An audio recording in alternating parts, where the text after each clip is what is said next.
இன்னைக்கு தெலுங்குல ரீசெண்டா ரிலீஸ் ஆன பரதா அப்படின்ற ஒரு படத்தை பத்தி தான் பார்க்க போறோம்.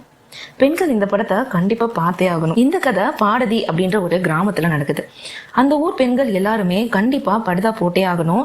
இது எப்பனா ஒரு பெண் வயசுக்கு வராங்கன்னா அதுக்கப்புறமேட்டு அவங்க சாகுற வரைக்கும் அந்த படுதா போட்டே ஆகணும். அப்படி அந்த படுதாவை போடலைன்னா அந்த பெண்ணுக்கு மரணம் நிச்சயம். இப்படிப்பட்ட ஒரு கிராமத்துல தான் நம்மளோட ஹீரோயின் வாழ்ந்துட்டு இருக்காங்க. ஹீரோயினோட பேரு சுபலட்சுமி, சுபுன்னு கூப்பிடுவாங்க. இந்த சுபுவோட அப்பா ஒரு டெய்லரா இருக்காரு. சுபுவுக்கு இன்னும் கொஞ்ச நாள்ல கல்யாணம் நடக்க போகுது. இதே கிராமத்தை சேர்ந்த ராஜேஷ் அப்படின்ற ஒரு பையன் கூட கல்யாணம் நடக்க போகுது. இப்ப இந்த ஒரு கிராமத்துல கோலாகலமான ஒரு திருவிழா நடந்துட்டு இருக்கு. இந்த திருவிழா ஜுவாலாம்பிகா அப்படின்ற ஒரு அம்மனுக்காக வருஷா வருஷம் நடத்திட்டு வராங்க. இந்த திருவிழால ஒரு 7-8 கன்னிமார்கள் என்ன பண்றாங்கன்னா முகம் ஃபுல்லா படுதா போட்டு கவர் பண்ணிக்கிட்டு கையில தீச்சட்டி ஏந்திட்டு வராங்க. அப்ப அவங்க கிட்ட வர வர அம்மனோட முகத்தை காட்டுறாங்க. அம்மனோட முகத்திலயுமே முழுசா துணியை போட்டு கட்டி வச்சிருக்காங்க. இதே திருவிழால ஒரு பொம்மலாட்டம் நடக்குது. அந்த பொம்மலாட்டம் மூலமா இந்த ஊர் மக்கள் எதுக்காக படுதா போட்டிருக்காங்க அப்படின்ற ஒரு ஸ்டோரியையும் சொல்ல ஆரம்பிக்கிறாங்க. ஜுவாலாம்பிகா அப்படின்ற ஒருத்தவங்க ஒரு பெரிய வீர பெண்மணி. அவங்க வில் வித்தையில ரொம்பவே தேர்ச்சி பெற்றவங்க. இவங்க என்ன பண்றாங்க, ஒரு கிளாஸ் மாதிரி எடுக்கிறாங்க. அவங்கள்ட்ட ஒரு 5-6 சீடர்கள் இருக்காங்க. அப்ப வில்வித்தை பயிற்சி சொல்லி கொடுத்துட்டு இருக்கும் போது ஒரு பாம்பு தன்னோட சீடனை கொத்திடுது. கொஞ்சம் கூட யோசிக்காத அந்த ஜுவாலாம்பிகா என்ன பண்றாங்க, அந்த சீடனை தூக்கிட்டு குதிரையில உட்கார வச்சுட்டு அங்கேருந்து வேகமா வெளியில போறாங்க. போகிற வழியில இந்த ஒரு ஊர் பக்கமா போறாங்க. அப்ப இந்த ஊர்ல இருக்கிற ஒரு 4 பேரு மாட்டு வண்டியில வந்துட்டு இருக்காங்க, 4 ஆண்கள். இப்ப ஜுவாலாம்பிகா குதிரையில தூக்கிட்டு போறாங்க இல்லையா, இந்த டைம் அவங்க நிறை மாச கர்ப்பிணியா இருக்காங்க. அந்த 4 பேரும் இந்த ஜுவாலாம்பிகாவை பார்த்து, நீ நிறை மாச கர்ப்பிணியா இருக்க, இந்த டைம்ல குதிரையில எல்லாம் பயணம் செய்யக்கூடாது, நீ இந்த மாட்டு வண்டியில எங்க கூட வா அப்படின்னு சொல்லி இந்த 4 பேரும் அவங்களையும் சீடனையும் வண்டியில ஏத்திக்கிட்டு போறாங்க. ஆனா இந்த 4 பேரோட நயவஞ்சகம் இந்த ஜுவாலாம்பிகாக்கு தெரியாது. இந்த 4 பேரும் இவங்க நிறைமாத கர்ப்பிணியா இருக்காங்கறத கூட நினைக்காம அவங்கள பலாத்காரம் செய்ய முயற்சிக்கிறாங்க. ஆனா ஜுவாலாம்பிகா தான் ஒரு பெரிய வீர பெண்மணியாச்சே, அவங்க கூட பயங்கரமா சண்டை போட்டு அங்கிருந்து தப்பிக்க முயற்சி பண்றாங்க. ஆனா இவங்களை விட அந்த 4 பேரு ரொம்ப பலசாலியா இருக்காங்க. ஒரு கட்டத்துல அந்த 4 பேரும் ஜுவாலாம்பிகா மேல தீ வைக்க முயற்சி செய்யறாங்க. ஆனா அந்த தீயில அந்த 4 பேரையுமே ஜுவாலாம்பிகா எரிச்சிட்டு தானும் பக்கத்துல இருக்க ஒரு கிணத்துல குதிச்சு அதே இடத்துல இறந்து போறாங்க. இந்த சம்பவம் நடந்து கொஞ்ச நாள் கழிச்சு இந்த ஒரு ஊர்ல பிறக்கிற எல்லா குழந்தைகளுமே இறந்தே பிறக்கிறாங்க. அதனால இந்த ஊர் மக்கள்லாம் சேர்ந்து ஜுவாலாம்பிகாக்கு ஒரு சிலை வச்சு அவங்கள தெய்வமா வழிபட நினைக்கிறாங்க. அப்ப தூரத்துல இருந்து ஒரு துணி அப்படியே பறந்து வந்து அந்த ஜுவாலாம்பிகா சிலை மேல படுது. அப்புறம் இந்த ஒரு ஜுவாலாம்பிகா முகத்துல இருக்க துணியோடய அவங்க பூஜை செய்ய ஆரம்பிக்கிறாங்க. இதுக்கப்புறம் கொஞ்ச நாள் கழிச்சு பிறக்கிற குழந்தை உயிரோட பிறந்திருக்கு. அதுக்கப்புறம் இந்த ஊர் மக்கள் என்ன நினைக்கிறாங்கன்னா, ஜுவாலாம்பிகாவோட கோபம் முழுசா தணிஞ்சு போச்சு, அது எல்லாமே ஜுவாலாம்பிகா முகத்துல இருக்கிற அந்த துணியால தான் நினைச்சுக்கிட்டு அந்த ஊர்ல இருக்கிற எல்லா பெண்களுமே தான் மேலேயும் அதே மாதிரி துணியை போத்திட்டே வாழ ஆரம்பிக்கிறாங்க. இதுக்கப்புறமா வருஷம் இந்த மாதிரி ஒரு திருவிழா இந்த ஊர்ல நடந்துகிட்டே இருக்கு. அப்புறமா ஒரு 4 குச்சை சொருகி அதுல வைக்கோல் போற சுத்தி மனுஷங்க மாதிரியே செஞ்சு அதையும் அப்படியே பத்த வைக்கிறாங்க. இது ஜுவாலாம்பிகா எரிச்ச அந்த 4 பேரை சுட்டி காமிக்கிற மாதிரி இந்த ஊர்ல இருக்க பெண்களே செய்யறாங்க. இந்த மாதிரி ஒரு சூழ்நிலையில தான் ஹீரோயினுக்கு கல்யாணம் நிச்சயிக்கப்படுது. சுபுவுக்கு அம்மா கிடையாது. சின்ன வயசுலயே அம்மா இறந்து போயிடுறாங்க. அதனால அம்மாவோட சமாதியில உட்காந்துக்கிட்டு தன்னோட ஃப்ரெண்டு கூட நடக்க போற கல்யாணத்தை பத்தி ரொம்ப ஜாலியா பேசிக்கிட்டு இருக்கா. அங்கேருந்து போற டைம்ல ஒரு பலமான காத்து வீசி அவளோட படுதா அப்படியே விலகி போயிடுது. இப்பதான் சுபுவோட முகத்தையே காட்டுறாங்க படத்துல. இப்ப அந்த காத்துல படுதா விலகி போனோன்னு சுபுவுக்கு ரொம்ப பயம் அதிகமாக ஆரம்பிக்குது. தன்னோட ஃப்ரெண்டு கிட்ட இந்த படுதா விலகினதை யாராவது பார்த்திருப்பாங்களா அப்படின்னு ரொம்ப பயத்தோட பேசிக்கிட்டே வீட்டுக்கு போயிடுறான். வீட்டுக்கு போனதுக்கு அப்புறமா தன்னோட அப்பா கிட்ட ஒரு டிசைனை கொடுத்து, என்னோட கல்யாண படுதால இந்த டிசைன் தான் இருக்கணும் அப்படின்னு பேசிட்டு இருக்கா. ரத்னா அத்தைக்கு கால் பண்ணி இந்த விஷயத்த சொன்னீங்களா, என்னோட நிச்சயதார்த்தத்தை கூப்பிட்டீங்களா அப்படின்னு கேட்கறா. ஐயோ மறந்துட்டேனேப்பா அப்படின்னு சொல்லிட்டு உடனே ரத்னாக்கு கால் பண்றாங்க. ரத்னா யாருன்னா சுப்பு அம்மாவோட ஃப்ரெண்டு. இவங்க இந்த ஊருக்காரங்க கிடையாது, சிட்டியில இருக்காங்க. அண்ட் சிட்டியில பாத்தீங்கன்னா இவங்களுக்குன்னு ஒரு ஃபேமிலி, ஹஸ்பண்ட், 2 பசங்க இருக்காங்க. ரத்னா தான் சுப்புவோட அம்மா இறந்து போனதுக்கு அப்புறமா இவளை பார்த்துட்டு இருந்திருக்காங்க. அதுக்கப்புறம் கல்யாணம் ஆகி சிட்டில செட்டில் ஆயிட்டாங்க. இப்போ தன்னோட ஹஸ்பண்ட் கிட்ட வந்து நான் சுப்புவோட என்கேஜ்மெண்ட்டுக்கு கண்டிப்பா போயே ஆகணும்னு சொல்லிட்டு கெஞ்சி கூத்தாடி பெர்மிஷன் எல்லாம் வாங்கிடுறாங்க. அதே டைம் சேம் இந்த கிராமத்துல வந்துட்டு இன்னொரு பொண்ணு வயசுக்கு வரா. இந்த பொண்ணு வயசுக்கு வந்ததுக்கு அப்புறமா இவ விளையாடக்கூடாது, எந்த ஒரு வேலையுமே செய்யக்கூடாது. இவங்க ஊர்ல படுதாக்குன்னு சொல்லிட்டு ஒரு ஃபங்க்ஷனே அலாட் பண்ணி வச்சிருக்காங்க. வயசுக்கு வந்ததுக்கு அப்புறமா படுதா ஃபங்க்ஷன் முடிஞ்சதுக்கு அப்புறமா இந்த படுதாவை செத்ததுக்கு அப்புறம் கூட அவங்க முகத்துல இருந்து எடுக்கக்கூடாது. சுப்பு ராஜேஷ் ரெண்டு பேரும் வந்துட்டு லவ் பண்ணி தான் கல்யாணம் பண்ணிக்க போறாங்க. ரொம்ப நாள் லவ் இது. சுப்புவுக்கும் ராஜேஷ்க்கும் நடக்கிறது ஒரு லவ் மேரேஜ். இவங்க ரெண்டு பேரும் சின்ன வயசுல இருந்தே காதலிச்சிட்டு இருக்காங்க. சுப்பு வயசுக்கு வந்ததுக்கு அப்புறமா தன்னோட முகத்தை எந்த ஆம்பளைங்க கிட்டையும் காமிக்க கூடாதுன்னு சொல்லிட்டு ராஜேஷ் கிட்ட கூட காமிக்காம ரொம்ப நாளாவே இருந்திருக்காங்க. நீ என்னோட முகத்தை பார்க்க கூடாது, அதே மாதிரியே நானும் கல்யாணம் வரைக்கும் உன் முகத்தையும் பார்க்க மாட்டேன்னு சொல்லி ரெண்டு பேரும் ஒரு அக்ரிமெண்ட்டும் போட்டுக்கிறாங்க. இந்த ஊர்ல ஒரு ரயில் பெட்டி மட்டும் யூஸ் பண்ணாம அப்படியே பால் அடிச்சு கிடக்குது. அந்த ரயில் பெட்டி தான் இவங்க ரெண்டு பேரும் சந்திக்கிற ஒரு ஸ்பாட்டா இருக்கு. ரெண்டு பேரும் எப்பெல்லாம் மீட் பண்ணணும்னு நினைக்கிறாங்களோ அப்பெல்லாம் இந்த ஒரு ரயில் பெட்டிக்கு தான் வந்து உட்காந்து பேசிக்கிறாங்க. அதுவும் முகத்தை பார்த்துக்காமலே பேசிக்கிறாங்க. இப்ப என்கேஜ்மெண்ட்டுக்கு எல்லாமே ரெடி ஆயாச்சு. ரத்னாத்தையும் ஊர்ல இருந்து வந்துட்டாங்க. இப்ப இந்த ஊர் முழுக்க இவளோட என்கேஜ்மெண்ட்டுக்கு அப்படியே திரண்டு நிக்கிறாங்க. அப்ப ராஜேஷோட ஃப்ரெண்ட் ஒருத்தன் ஊர்ல இருந்து வரான். அப்ப அவனோட பேக்ல இருந்து ஒரு மேகசின் கீழே விழுது. இந்த மேகசின்ல இருக்கிற போட்டோ நல்லா ஞாபகப்படுத்தி பாருங்க. இவ அவங்க அம்மா சமாதியிலேருந்து வீட்டுக்கு போகும்போது அவளோட துப்பட்டா அப்படியே பறந்திருக்கும். அந்த டைம்ல எடுத்த ஒரு போட்டோ தான் இந்த ஒரு மேகசின்ல இருக்குது. அந்த மேகசினை யாரோ பூ கூடைக்குள்ள போட்டுடுறாங்க. பூ கூட அவங்க எங்கன்னு எல்லாருக்கிட்டையும் மாறி மாறி கடைசியா இந்த ஊர் பெரியவங்க கிட்ட வந்து மாட்டிக்குது. இதுல நம்மளோட சுபு ஃபேஸை பார்த்ததுக்கு அப்புறமா எல்லாருமே பயங்கரமா கொந்தளிக்க ஆரம்பிக்கிறாங்க. ரஜேஷ் எவ்வளவோ சுபுவுக்கு சப்போர்ட் பண்ணிட்டே இருக்கிறான். அவளுக்கு தெரியாம தான் இது நடந்திருக்கும் அப்படின்னு சொல்லிட்டு, ஆனா யாருமே இதை நம்ப மாட்டேங்கிறாங்க. இப்ப இவளோட முகம் இந்த ஊர்ல இருக்கிற எல்லா ஆம்பளைங்களும் பார்த்துட்டாங்க. இந்த ஊர் உலகம் எல்லாமே பார்த்துருச்சு. இதுக்கு மேல இந்த ஒரு என்கேஜ்மெண்ட் நடக்காதுன்னு சொல்லிட்டு அந்த ஒரு என்கேஜ்மெண்ட்டை அப்படியே ஸ்டாப் பண்ணிடுறாங்க. அது மட்டும் இல்லாம பர்தாவை எடுத்ததுனால அவ உயிர் தியாகம் பண்ணணும் அப்படின்னு சொல்லிட்டு ஒரு பெரிய குண்டை தூக்கி போடுறாங்க. ஆக்சுவலா இந்த ஒரு ஊர்ல இப்போ ஒருத்தவங்க பிரெக்னெண்டா இருக்காங்க. அவங்க சுபுவோட ஃப்ரெண்டு தான். சுபுவோட ஃப்ரெண்ட் என்ன பண்றா, சுபு வந்து தன்னோட ஃபேஸை காமிச்சிட்டா இல்லையா, அதனால தன்னோட குழந்தைக்கு ஏதாவது ஆயிடுமோன்னு சொல்லிட்டு ரொம்ப பயந்து அழுதுகிட்டே இருக்கா. அதனால இந்த ஊர் மக்கள் எல்லாரும் சேர்ந்து ஒரு முடிவு எடுக்கிறாங்க. கண்டிப்பா சுபு உயிர் தியாகம் பண்ணியே ஆகணும் அப்படின்னு சொல்லிட்டு அதுக்கான நாளையும் குறிக்கிறாங்க. எல்லாத்தையும் கேட்டுட்டு இருந்த ரத்னா, என்ன பைத்தியக்காரத்தனா இது, துணி காத்துல விலகி போனதுக்காக உயிர் தியாகம் பண்ணணும்ட்டு இப்படி முட்டாள்தனமா எல்லாரும் பேசுறீங்களேன்னு சொல்லிட்டு பயங்கரமா கொந்தளிச்சிட்டு இருக்கா. ஆனா இவ பேசுறத இந்த ஊர் மக்கள் யாருமே கேட்கல.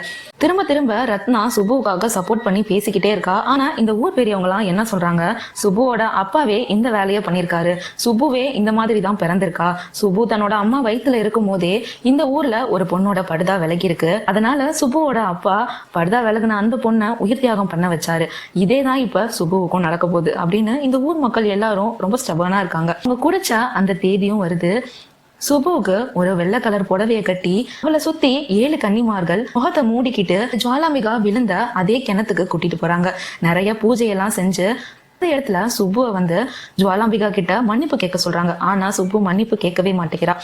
எனக்கு தெரிஞ்சு இது நடந்திருந்தா நான் கண்டிப்பா மன்னிப்பு கேட்பேன், இது காத்துல விலகுன துணி, அதனால நான் மன்னிப்பு கேட்கவே மாட்டேன், இது தப்பா இருந்தா என்னோட உயிர் உன்னோட கையில அப்படின்னு சொல்லி சாமி கிட்ட பேசிட்டு அங்கேருந்து அந்த கிணத்துக்கு கிளம்பி போறா.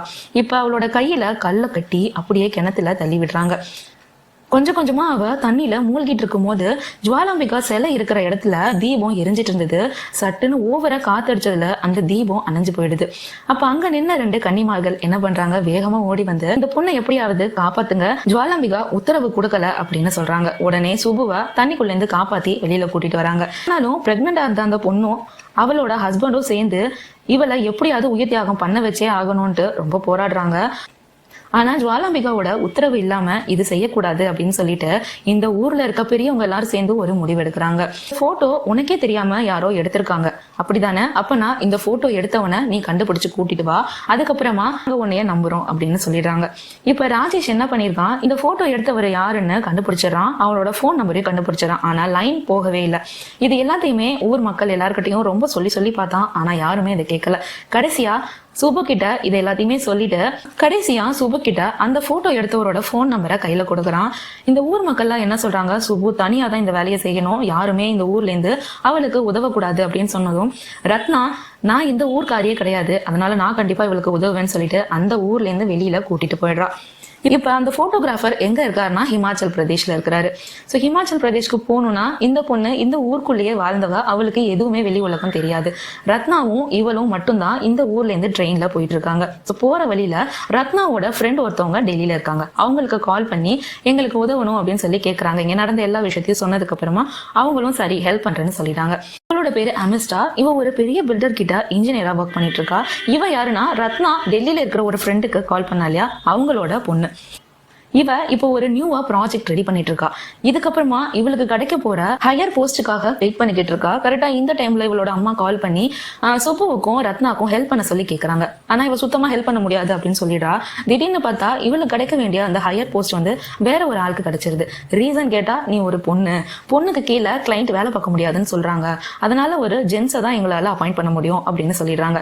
நான் கொஞ்ச நாள் லீவ் எடுத்துட்டு ட்ரிப்புக்கு போறேன்னு சொல்லி ரொம்ப ஹார்ஷா பேசிட்டு அங்கேருந்து கிளம்பிடுறான். இப்ப ரத்னாவையும் சுப்புவையும் போய் ரயில்வே ஸ்டேஷன்ல பிக்கப் பண்ணிட்டு அங்கேருந்து அப்படியே மூவ் பண்ணி போக ஆரம்பிக்கிறாங்க. அமிர்ஷா தன்னோட கார்ல 2 பேரையும் பிக்கப் பண்ணிட்டு போயிட்டு இருக்கா. அப்ப போகும்போது மேகசின்ல வந்த இவளோட போட்டோ பெரிய பேனர்ல இருக்கு. அதை பார்த்ததுமே சுப்பு ரொம்ப அப்செட் ஆயிடுறா. அமிர்ஷா ஒரு போல்டான பொண்ணு, ஃபெமினிஸ்ட் நிறைய பேசுற பொண்ணு, கல்யாணம் குழந்தை இந்த மாதிரி விஷயத்துல எல்லாம் கொஞ்சம் கூட இன்ட்ரெஸ்ட் காட்டாத ஒரு பொண்ணு. இவளுக்கு நேர்மாறான பொண்ணு தான் சுப்பு. ஸோ இவங்க 2 பேருக்கும் ரொம்ப கிளாஷ் ஆகிட்டே இருக்குது. சுப்பு சொல்ற ஒவ்வொரு விஷயத்தையுமே அமிர்ஷா எதிர்த்துக்கிட்டே இருக்கா.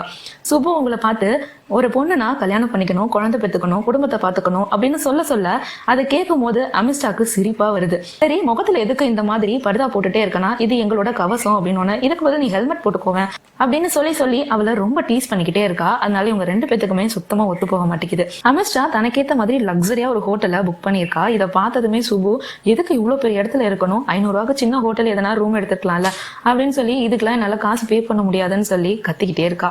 அப்ப திடீர்னு எல்லாரும் தூங்கிட்டு இருக்கும் போது அந்த இடத்துல சுப்புவை காணோம். அமிர்ஷா எந்திரிச்சு பார்த்துட்டு அங்கேருந்து அப்படியே வெளியில போய் பாக்குறா. ஹால்ல சுப்பு உட்காந்து அழுதுகிட்டே இருக்கா. என்ன ஆச்சு அப்படின்னு கேட்கும்போது, உனக்கு என்னை பார்த்தா சிரிப்பா இருக்குல்ல, எனக்காக என்னோட அப்பா, என்னோட ராஜேஷ்னி எல்லாரும் வெயிட் பண்ணிக்கிட்டு இருக்காங்க, என்னோட கஷ்டம் உனக்கு எப்படி புரியும் அப்படின்னு சொல்லி கேட்கும்போது, சரி நான் இனிமே உன்னை கிண்டல் பண்ண மாட்டேன் அப்படின்னு சொல்லி 2 பேருமே ஜெல்லாக ஆரம்பிக்கிறாங்க. இதை பார்த்த ரத்னாக்கும் பயங்கர ஹாப்பி. அப்புறம் இவங்க 3 பேரும் சேர்ந்து போட்டோகிராஃபரை கண்டுபிடிக்கிறதுக்காக போயிட்டு இருக்க டைம்ல பாத்தீங்கன்னா அந்த ரோடு மொத்தமுமே பிளாக் ஆயிடுது. ஸோ இந்த ரோடு சரியாகிறதுக்கு ஒரு 2 நாள் எடுக்கும் அப்படின்னு சொல்லிடுறாங்க. கரெக்டா அதே டைம்ல மறுபடியும் சுப்பு வந்து அந்த போட்டோகிராஃபருக்கு கால் ட்ரை பண்ணிக்கிட்டு இருக்கா. டக்குன்னு அந்த போட்டோகிராஃபர் வந்துட்டு கால் எடுத்துடுறாரு. ஆனா என்ன பேசுறதுன்னு இவளுக்கு தெரியல. அமிர்ஷாவை கூப்பிட்டே இருக்கும் போது டக்குன்னு கால் கட் ஆயிடுது. திருப்பி ட்ரை பண்றாங்க. நெட்வொர்க் கவரேஜ் இல்லாததுனால கால் போகவே இல்லை. அவர் ஏற்கனவே எனக்கு வாய்ஸ் நோட் அமைச்சிருந்தாரு. ஸோ அதனால தான் கால் பண்ணியிருப்பாரு. நம்ம கொஞ்ச நேரம் கழிச்சு ட்ரை பண்ணி பார்ப்போம் அப்படின்னு சொல்லிட்டு அங்கேருந்து அப்படியே போக ஆரம்பிக்கிறாங்க. இந்த இடம், இந்த சூழல், இங்க இருக்க மனுஷங்க எல்லாருமே வந்துட்டு சுப்புவுக்கு ரொம்ப புதுசா இருக்கு. அந்த விஷயம்லாம் இங்க நடந்துட்டு இருக்கும் போது ஊர்ல ராஜேஷை பிரைன் வாஷ் பண்ண ஆரம்பிக்கிறாங்க. வேற ஒரு பொண்ணை பார்க்க ஆரம்பிக்கிறாங்க. ராஜேஷ்க்கு பயங்கர கடுப்பாகுது.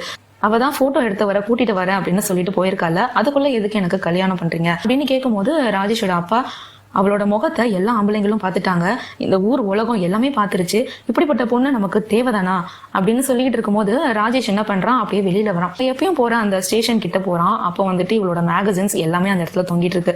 அப்ப அந்த இடத்துல ஒரு பையன் அந்த புக்கை வாங்குறான். வாங்கும்போது அவனோட விரல் வந்து சுப்புவோட முகத்து மேல படுது, அதாவது அந்த போட்டோ மேல படுது. இதை பார்த்ததும் ஏதோ சுபுவையே தொட்ட மாதிரி இவருக்கு ஒரு ஃபீலிங். அதனால அவ்வளவு கடுப்பாகி அவங்க அரேஞ்ச் பண்ண அந்த மேரேஜுக்கே ஒத்துக்கிறான். அண்ட் இந்த இடத்துல பாத்தீங்கன்னா ஒரு 3 நாள் கிட்ட அந்த ரோடு வந்து பிளாக் ஆயிருக்கும்னு சொன்னாங்க இல்லையா, அதனால பக்கத்திலேயே இருக்கிற ஒரு ஹோம் ஸ்டேல வந்துட்டு இவங்க எல்லாருமே வந்து அந்த இடத்துல வந்து சுப்பு, ரத்னா, அன்ஸ்டா எல்லாரும் சேர்ந்து அங்க ஸ்டே பண்ணிருக்காங்க. ஸோ அவங்க கூட சேர்ந்து இன்னும் சில பேர் இருக்காங்க. இப்போ அந்த இடத்துக்கு ஒரு பெரியவர் வராரு. வந்து ஒரு சோலோ ட்ரிப் வந்துட்டு வந்திருக்காரு. யாரு கூடயுமே வரல, தன்னோட பொண்ணு சொன்னதுக்காக சோலோ ட்ரிப் வந்திருக்காரு. எனக்காக இங்க நிறைய பேர் இருக்காங்கன்னு சொல்லிட்டு தன்னோட பொண்ணுகிட்டயுமே வீடியோ கால் போட்டு எல்லாரையுமே காமிச்சு. அண்ட் அப்ப வந்து அங்க இருக்கிற பசங்க எல்லாருக்கிட்டையும் ஒரு கதையை சொல்ல ஆரம்பிக்கிறாரு. அவரு தன்கிட்ட வந்துட்டு ஒரு பறவை இருந்துச்சான். அந்த பறவை வந்துட்டு கூண்டுக்குள்ளேயே வச்சு வளர்த்துட்டு இருந்தாராம். ஒரு நாள் வந்துட்டு அந்த பறவைய வெளியில போக சொன்னதும் அந்த பறவை அப்படியே பறந்து போச்சான். பாதி தூரம் போய் அப்படியே செத்து போயிடுச்சான்.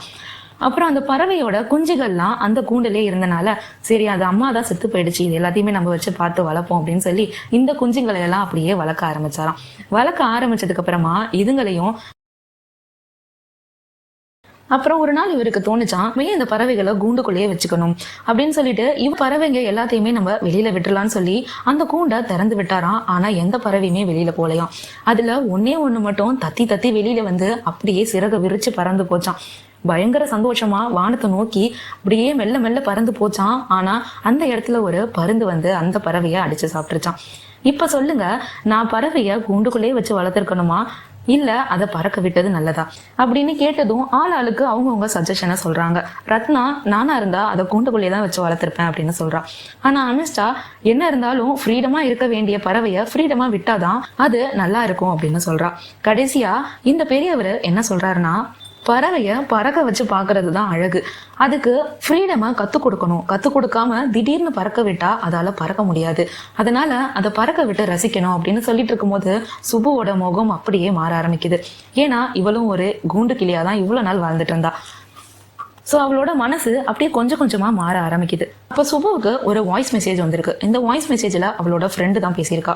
ராஜேஷ் கால் பண்ணானா, ராஜேஷ்க்கு உடனே நீ கால் பண்ணி என்னன்னு கேளு அப்படின்னு சொல்றா. சொன்னதுக்கு அப்புறமா இவ கால் ட்ரை பண்ணிட்டே இருக்கா. ஆனா டவர் சுத்தமா இல்ல. அதனால ரத்னா அமிஸ்டா போற பாதையை விட்டு இவ ஒரு காட்டுக்குள்ளர அப்படியே போக ஆரம்பிக்கிறா. அங்கதான் டவர் கிடைக்குது. டக்குன்னு காலும் போயிடுது. காலை ராஜேஷ் எடுக்கிறதுக்குள்ள அவனோட அப்பா புடுங்கி ஸ்பீக்கர்ல போட்டு விட்டுறாரு. என்னன்னு பார்த்தா ராஜேஷ்க்கு கல்யாணம் நடந்துட்டு இருக்கு. இந்த விஷயம் தெரிஞ்சதும் பயங்கரமா அழ ஆரம்பிக்கிறா. அப்ப அந்த இடத்துல ஒரு 4 பேரு சரக்கடிச்சிட்டு இருக்கானுங்க. இப்ப இதே சிச்சுவேஷன் தான் ஜுவாலாம்பிகாக்கு நடந்தது. ஸோ அதையும் இதையும் அப்படியே கனெக்ட் பண்ணி காட்ட ஆரம்பிக்கிறாங்க. இந்த 4 பேரும் சுபுவை ஒரு வண்டியில தூக்கி போட்டுட்டு அப்படியே போக ஆரம்பிக்கிறாங்க. இதை பார்த்துட்டு ரத்னாவும் அமிஸ்டாவும் அப்படியே பின்னாடி துரத்த ஆரம்பிக்கிறாங்க. கொஞ்சம் தூரம் போக போக அந்த 4 பேரும் சுபுவோட பர்தாவை அப்படியே 2ஆ கிழிக்கிறாங்க. சுபுவுக்கு என்ன பண்றதுனே தெரியல. தன்னை காப்பாத்தும்னு நினைச்ச அந்த ஒரு பர்தா அவளை காப்பாத்தவே இல்லை. கடைசியா அவனுங்க பின்னாடி எல்லாரும் துரத்திட்டு வரதை பார்த்துட்டு அப்படியே வண்டியில இருந்து கீழே உருட்டி விட்டுறானுங்க. இப்ப அவளை காப்பாத்தி அந்த ஹோட்டல் ரூமுக்கு கூட்டிட்டு வந்துடுறாங்க. ஆனா சுபு அவளுக்கு நடந்ததை நினைச்சு பயங்கரமா அழ ஆரம்பிக்கிறா, கத்த ஆரம்பிக்கிறா. அமித்ஷா கிட்டயும் ரத்னா கிட்டயும் நான் இதான் தப்பு செஞ்சேனா, எங்க ஊர் பெரியவங்க சொன்னது தானே நான் ஃபாலோ பண்ணிக்கிட்டு இருக்கேன். நான் இந்த படுதாவை என்னைக்குமே கழட்டினதே இல்லை. நான் வயசுக்கு வந்த நாள்ல இருந்து இன்ன வரைக்கும் எனக்கு நினைவு தெரிஞ்சு இந்த படுதாவை நான் கழட்டினதே இல்லை. என்னைக்கும் ஒரு நாள் காத்துல தானா விலகி வந்ததை எல்லாரும் இவ்வளவு தப்பா பேசுறாங்களே, இந்த படுதா என்னைய காப்பாத்துன்னு சொன்னாங்களே, இந்நேரத்துக்கு என்னை இது காப்பாத்திருக்கணுமே, அந்த 4 பேரும் என்னைய எங்கெங்கெல்லாம் தொட்டாங்க தெரியுமா அப்படின்னு சொல்லி பயங்கரமா கதறி அழ ஆரம்பிக்கிறான். இப்பதான் அமிஸ்டா சுபுவுக்கு ஒரு விஷயத்த புரிய வைக்க ட்ரை பண்றா. ஜுவாலாம்பிகா ஒரு வீர பெண்மணி. அப்படிப்பட்ட ஒரு வீர பெண்மணி பெண்களோட முகத்தை படுதா போட்டு மூடி இருக்கணும்ட்டு எப்படி நினைப்பாங்க? அதே அவங்க நிறைய மாத கர்ப்பிணியாவும் இருந்தாங்க. அப்படிப்பட்ட ஒரு அம்மா எப்படி குழந்தைங்களை கொலை செய்வாங்க? இது எல்லாத்தையுமே புரிஞ்சு நடந்துக்கோ, இது உன்னோட வாழ்க்கை, உனக்கு விருப்பப்பட்ட மாதிரி நீ வாழு அப்படின்னு சொன்னதும் இது அப்படியே அவ யோசிக்க ஆரம்பிச்சுட்டே இருக்கா. அடுத்த நாள் இவங்க 3 பேரும் கார்ல போய்கிட்டு இருக்கும் போது சுபு தன்னோட முகத்துக்கும் மனசுக்கும் போட்ட அந்த படுதாவை அப்படியே கழட்டி கீழே போடுறா. இதுக்கப்புறமேட்டு அவ ரொம்ப ஜாலியா வாழ ஆரம்பிக்கிறா. இவங்க எல்லாரும் கூடயும் சேர்ந்து பயங்கர சந்தோஷமா இருக்கா. ஸோ இந்த டைம்ல தான் அந்த போட்டோகிராஃபர் கிட்ட இருந்து ஒரு வீடியோ கால் வருது. நான் ஒரு பறவைங்களெல்லாம் போட்டோ எடுக்கிறதுக்காக தான் போயிருந்தேன். அந்த டைம்ல தான் இந்த பொண்ணோட முகத்தை பார்த்தேன். பார்த்ததுமே கேப்சர் பண்ணணும்னு நினைச்சேன். அதுக்கப்புறமா அவங்களோட கன்சர்ன் வாங்குறதுக்கு ரொம்பவே நான் அலைஞ்சேன். பட் அந்த பொண்ணு எனக்கு கிடைக்கவே இல்லை. இந்த ஒரு போட்டோவால அவங்களோட வாழ்க்கை இப்படி மாறும்ன்றது எனக்கு தெரியாது, ஐம் சாரி அப்படின்ற மாதிரி அந்த வீடியோல பேசியிருக்காரு. இந்த சீன் முடிஞ்சதுக்கு அப்புறமா இவங்க 3 பேரும் கார்ல டிராவல் பண்ணிட்டு இருக்கும் போது இவங்களை ஓவர்டேக் பண்றதுக்காக இன்னொரு கார் வருது. பட் அதை முந்திக்கிட்டு போகணும்னு சொல்லி அமிஸ்டா பயங்கர ஃபோர்ஸா வரா. இந்த ஃபோர்ஸா வந்ததுல ரத்னா அப்படியே மயக்க போட்டு கீழே விழுந்துடுறா. ஸோ இதுக்கப்புறமா அவளை சரி பண்ணிட்டு இருக்கும்போது ஒரு போலீஸ் லேடி ஒருத்தவங்க வராங்க. ஸோ இந்த வீடு பக்கத்துல தான் இருக்கு, வாங்க கொஞ்சம் அங்க ரெஸ்ட் எடுத்துக்கோங்க அப்படின்னு சொல்லி இவங்க 3 பேத்தையுமே அங்க கூட்டிட்டு போறாங்க. கூட்டிட்டு போனதுக்கு அப்புறமா சுபு அமிஸ்டாவை பார்த்து உனக்கு என்ன ஆம்பளைங்க கிட்ட அவ்வளோ ஒரு இது, ஆம்பளைங்களை ஜெயிக்கணும்னு எதுக்காக நினைக்கிற அப்படின்னு பயங்கரமா கத்துறா. அதுக்கு இவன் என்ன சொல்றா, எப்பவுமே நான் எவ்வளவோ எஃபோர்ட் போட்டுட்டே இருக்கேன், ஆனா எனக்கான போஸ்ட் எனக்கு கிடைக்கவே மாட்டேங்குது. நான் ஒரு பொண்ணு அப்படின்றதுனால என்னை வந்துட்டு ரொம்ப இது பண்றாங்கன்னு சொல்லிட்டு அவ சைட்ல இருக்கிற ஆதங்கத்தெல்லாம் அப்படியே பயங்கரமா கொட்டிக்கிட்டு இருக்கா. இது எல்லாத்தையுமே அந்த போலீஸ் லேடி பார்த்துட்டே இருக்காங்க. ஸோ இது எல்லாம் நடந்துட்டு இருக்க நேரத்துல ஊர்ல இருந்து கால் வருது. அதாவது சுபுவோட ஊர்ல இருந்து ஒரு கால். இப்போ சடனா ஊர்ல பிரெக்னெண்டா இருந்தா இல்லையா, அவளுக்கு வந்துட்டு பயங்கரமா வலி எடுத்துக்குது, குழந்தையும் வெளியில வர மாட்டேங்குது, ரொம்ப கஷ்டப்பட்டுட்டு இருக்காங்க. அதே டைம் வந்து ஊர் பெரியவர் வந்து கால் பண்ணி சுபு கிட்ட நீ நிரூபிக்கிறியோ இல்லையோ, உன் மேல தப்பு இருக்கோ இல்லையோ, நீ வந்து உயிர் தியாகம் பண்ணியே ஆகணும், இன்னைக்கு சாயந்தரம் வரைக்கும் தான் உனக்கு டைம், உன் அப்பா என் கையில தான் இருக்கிறான் அப்படின்னு சொல்லிட்டு போனை வச்சிருக்காரு. உடனே சுபு அமிஸ்டா ரத்னா 3 பேரும் சேர்ந்து கார்ல வராங்க. வந்துட்டு இருக்க டைம்ல இங்க இந்த பிரெக்னெண்டா இருக்க லேடிக்கு வந்து அப்படியே மயக்கமே வந்துருது. இப்ப அமிஸ்டா சுபு கிட்ட நீ இப்ப காரை விட்டு கீழே இறங்குனா உன்னை கண்டிப்பா கொன்னே போட்டுருவாங்க அப்படின்னு சொல்லும் போது, நீ தானே சொன்ன பேசணும் அப்படின்னு, பேசுறேன் எனக்காக பேசுறேன் அப்படின்னு சொல்லிட்டு முகத்துல படுதா இல்லாம அந்த ஊருக்குள்ளார வர ஆரம்பிக்கிறா. இதை பார்த்து எல்லாரும் அப்படியே பயந்து தெரிச்சு போயிடுறானுங்க. படுதா இல்லாம உங்க பொண்ணு ஊருக்குள்ள வரான்னு சொல்லி ஒரு பையன் ஓடி போய் இவளோட அப்பா கிட்ட சொன்னதும் அவர் வந்த வேகத்துல ஓங்கி பிளான்னு ஒரு அறை விட்டுறாரு. அவர்கிட்ட இருக்கிற ஒரு துண்டை தன்னோட பொண்ணு மூஞ்சில போத்த ட்ரை பண்றாரு. ஆனா அவ அதை ஏத்துக்கவே இல்லை. புடுங்கி போட்டுட்டு அப்படியே நின்றுட்டு இருக்கா. இந்த இடத்துல அந்த பிரெக்னென்ட் லேடி பயங்கரமா மயக்க போட்டு ஒரு மாதிரி ஆயிடுறா. அவளோட குழந்தை செத்து போச்சுன்ற மாதிரி எல்லாரும் பேச ஆரம்பிச்சுறாங்க. மறுபடியும் ஜுவாலாம்பிகாவோட சாபம் இந்த ஊருக்கு வந்துருச்சு அப்படின்னு சொன்னதும் ஒரு பெரிய செங்கக்கல்லை தூக்கிட்டு அந்த பிரெக்னென்ட் லேடியோட ஹஸ்பண்ட் வந்துட்டு இவளை அடிக்கிறதுக்கு வரான். சேம் டைம் அங்க அழகான குழந்தை அப்படியே கத்துற சத்தம் கேக்குது. உள்ளேந்து ஒரு பொண்ணு ஓடி வந்து குழந்தை பிறந்துருச்சுன்னு சொன்னதும் அப்படியே எல்லாரும் ஸ்டன் ஆகி நிக்க ஆரம்பிச்சுறாங்க. உடனே ஜுவாலாம்பிகாவுக்கு ஒரு பெரிய கும்பிட போட்டுட்டு அந்த அம்மனோட சந்நிதிக்கு போறாங்க. போனதுக்கு அப்புறமா அங்க இருந்த நெருப்பை வச்சு ஜுவாலாம்பிகா உடம்பு ஃபுல்லா சுத்தி இருந்த துணிய அப்படியே கொளுத்தி விடுறா சுபு. மொத்த துணியும் அப்படியே கரிஞ்சு அம்மனோட முகம் அவ்வளவு அழகா தெரியுது. இப்ப அந்த குழந்தைய தூக்கிட்டு வந்து சுபுவோட கையிலேயே கொடுக்குறாங்க. அப்படியே இந்த இடத்துல படத்தையும் முடிக்கிறாங்க. பெண்களுக்கு எல்லா இடத்துலயுமே எதிர்ப்பு அப்படின்றது இருக்கு. சுபுவோட ஊர்ல முகத்துல திரைய போட்டிருந்தாங்க. அது மாதிரி வாழ்ந்துட்டு இருக்க எல்லாருமே தன்னோட மனசுக்கு ஏதோ ஒரு படுதாவை போட்டுட்டு தான் இன்ன வரைக்கும் வாழ்ந்துட்டு இருக்காங்க. இந்த கதை உங்களுக்கு பிடிச்சிருந்தா சேனலை மறக்காம சப்ஸ்கிரைப் பண்ணிக்கோங்க.